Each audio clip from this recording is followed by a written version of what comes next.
The Igbos have a proverb. They say that when you find a pregnant goat, or any goat for that matter, dead in the yam barn, it did not die of hunger. You need me to repeat that? Don't worry.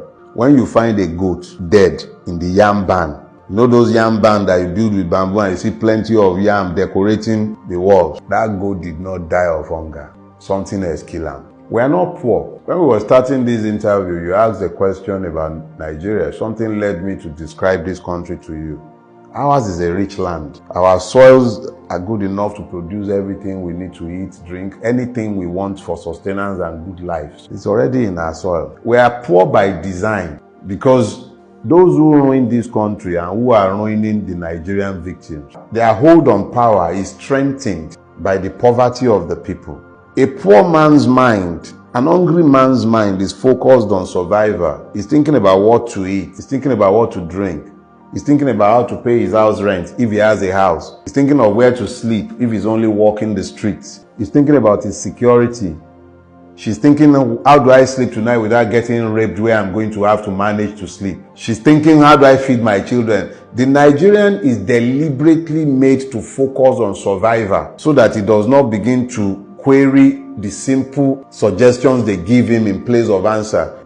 A man who is dependent on the grace of his political master to eat is not likely to query the wisdom of the political master who tells him that his neighbor and best friend is his enemy. So, you find that the Nigerian state deliberately weaponized poverty against its people. Even if you look at the palliative system, it gives you an idea of the weaponization of poverty that is endemic in Nigeria. You're going around, you'll be seeing several videos of palliatives being shared. Nigerians reduced to animals. Reduced to animals, scooping rice with sand, and we are not declared to be at war yet. You see Nigerians scooping food, hot food, off boiling pots, reduced to animals in a country where people are flying private jets all over the place. Reduced. You see young men reduced to beggars. So in essence, the leadership. It is leadership. It is the system, the governance system, and please stop using the word leadership. Just say ruiners. Look, if you want to be kind to Nigerian ruiners, call them rulers. Rulers are fixed in the moment. It's always about holding on to power. It's about maintaining hold on power. Those are rulers. Their job is to maintain themselves in power. And that's what Nigerian ruiners are. You can't call them leaders. Leaders see a destination in their mind. When they close their eyes,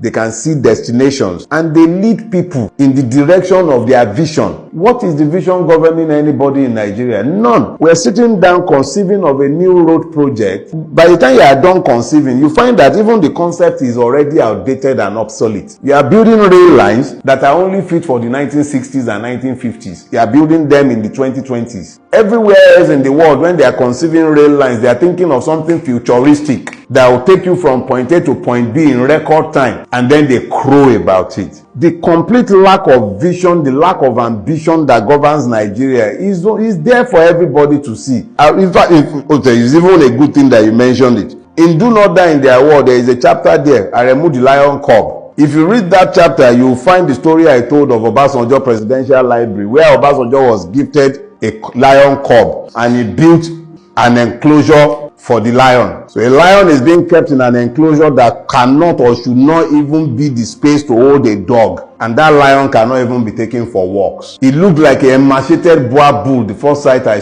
heard of it. That is the kind of vision governing Nigeria. They can't see beyond the minute. And that's the man, give it to him. Obasanjo remains the best of the lot that has governed this country. And yet, the very best of the lot that has governed Nigeria, the extent of his vision when he was given a lion cub was to build an enclosure there is no more than about 3 by 3 square meter for a lion. Who is going to walk that lion? How is that lion going to get any exercise? Inside the concrete cage. That is the vision governing Nigeria. They cannot see beyond the moment. Pimpish imagination, all of them. What have they built? What do you see in Nigeria that is futuristic outside of their greed? But the realness doesn't stop, if I use your words, the realness doesn't stop you from opening business, getting clients, getting customers, or doing what you need to do as an entrepreneur to build it. You see, that is the error right there. Let me take on the toga of the entrepreneur now. Sometimes you don't even have power for days at a time. You're running a business and it is your job to provide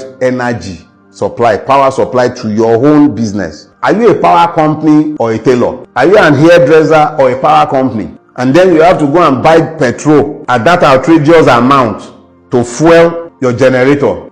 Am I a power company? Is that not part of what the government should do?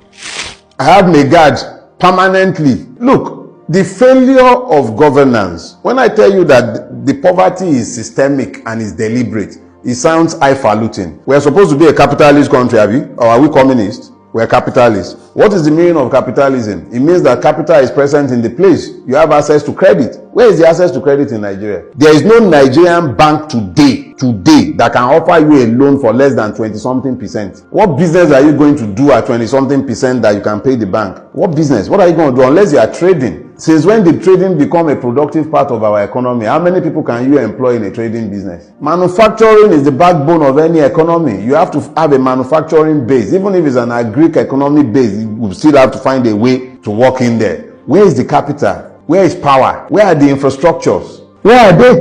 Well, in the same system, we have those that made it, that created wealth. What kind of wealth are they creating? Gambling, Bet Naija, School Naija, Gamble Naija. Successful entrepreneurs. Like which one?